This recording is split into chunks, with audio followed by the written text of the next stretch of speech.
Hi Challam Vanakkam, this is Maga exercise 2.8 lama ரெண்டாவது கணக்கு square root of 3/2 plus I by 2 the whole power 5 plus of square root of 3/2 minus I by 2 the whole power 5 equal to minus square root of 3 என நிரூபகன் கொடுத்துட்டாங்க. square root of 3/2 உடைய மதிப்பு நம்ம என்னன்னா ஒரு z equal to நான் சொல்லுவோம் நம்ம x plus iy ன்னு சொல்லுவோம். x என்பது என்னது cos theta plus y என்றது என்னது sin theta. cos theta plus i sin theta ங்கனா r of னு போடுவோம். ரைட்மா? இப்போ இதை வச்சு தான் நான் இதையே எடுக்க போகிறேன். இதை சிம்பிளாகவே நான் போட்டுறேன். உங்களுக்கு ஆய்லர் தேற்றத்தை டிமாய்வர் தேற்றத்தை பயன்படுத்தி நம்ம போட போகிறோம். ஒன்று அதை யூஸ் பண்ணி பின்னாடி தான் நம்ம இது பண்ண போகிறோம். இதில் ஸ்கொயர் ஆஃப் 3/2ன்றது எதனுடைய மதிப்புன்னு எனக்கு தெரியும். இது காஸ் தீட்டா வரணும், இது சைன் தீட்டா வரணும். இங்கே 1 ஒன்று தானே 1 இங்கே 1. அப்போ என்னென்னா காஸ் தீட்டாவுடைய மதிப்பு ஸ்கொயர் ஆஃப் 3/2 எங்கே இருக்குன்னு பாருங்க. இதானே?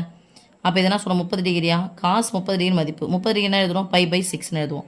அப்போ எழுதிடலாம் cos π/6 plus I sin 1/2 யார் பாருங்கள். அப்படி நேராக பார்த்தோம்னா அதே 30 டிகிரி தானே π/6 பவர் 5 ப்ளஸ் காஸ் அதே தான் π/6 மைனஸ் I sin π/6.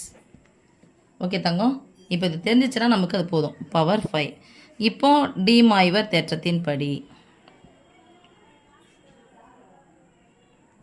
டிமாய்வர் தேற்றப்படி அடுக்கு இன்னும் முன்னாடி எடுத்துகிட்டு வந்து போடணும், வேறு ஒன்றும் இல்லை. Cos 5 × π/6 plus I sin 5 × π/6 plus cos 5 × π/6 minus I sin 5 × π/6. Okay, இப்போ இங்கே பார்க்க வேண்டியது சாமி. இப்போ இங்கே பார்க்குறது இந்த ப்ளஸ் தானே இருக்குது. ப்ளஸ் தான் நான் தெரியும் உங்களுக்கு. இந்த ப்ளஸ் இதுவும் என்ன ஆகிடும், கேன்சல் ஆகிடும். ஏற்கனவே மக்கா இங்கே போட்டும்போது இல்லை, நம்ம டிமாய்வரை ஃபார்முலா யூஸ் பண்ணிட்டு தான் அதுக்கப்புறம் இதை கேன்சல் பண்ணுவோம். ஓகேவா? ப்ளஸும் மைனஸும் கேன்சல். ஏன்னாங்க இருக்குது ப்ளஸ் தான் அது குறிய மாற்றாது. அப்போது இதோ ஒரு டைம் 2 டைம் இருக்கா, 2 டைம் காஸ் 5π/6ன்னு வரும். இந்த 5π/6ன்றதா பாருங்கள். பை நான் அது 180 டிகிரியா, இல்லை π/6 நான் அது 30 டிகிரியா? 5 மடங்கு 30 எவ்வளோ? 150.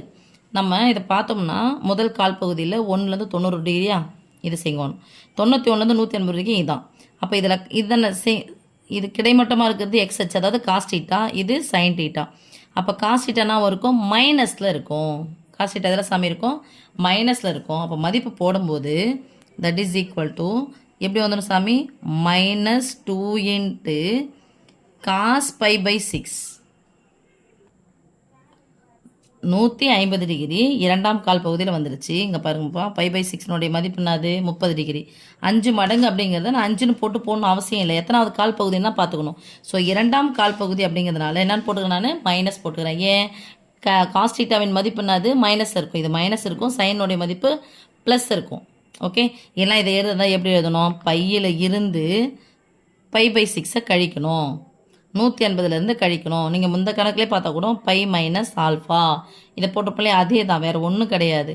அப்போ இதை போடும்போது cos of π minus theta equal வந்து மைனஸ் காஸ் தீட்டா, அவ்வளோதான். ஸோ இங்கே போட்டுக்கலாம் வேணாம். Cos of π minus theta equal to minus cos theta. ஏன்? இது இரண்டாவது கால் பகுதியில் அமையுது, அதனால தான் நான் போட்டேன். ஸோ π/6னுடைய மதிப்பு போட்டால் மட்டும் போடும்.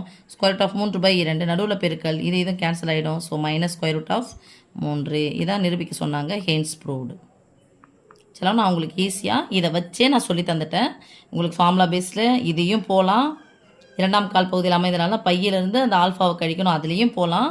அப்படி இல்லைன்னு சொன்னால் இது இந்த போடலாம் π அப்படிங்கிறது இதுலேருந்து போகலாம். Cos of π minus theta equal to minus cos theta, இதுலேருந்து நம்ம போகலாம். ஓகே, நான் உங்களுக்கு ஷார்ட்டாகவே இதை உங்களுக்கு இந்த இது வச்சு சொல்லித்தரேன். ஓகே, தேங்க்யூம்மா.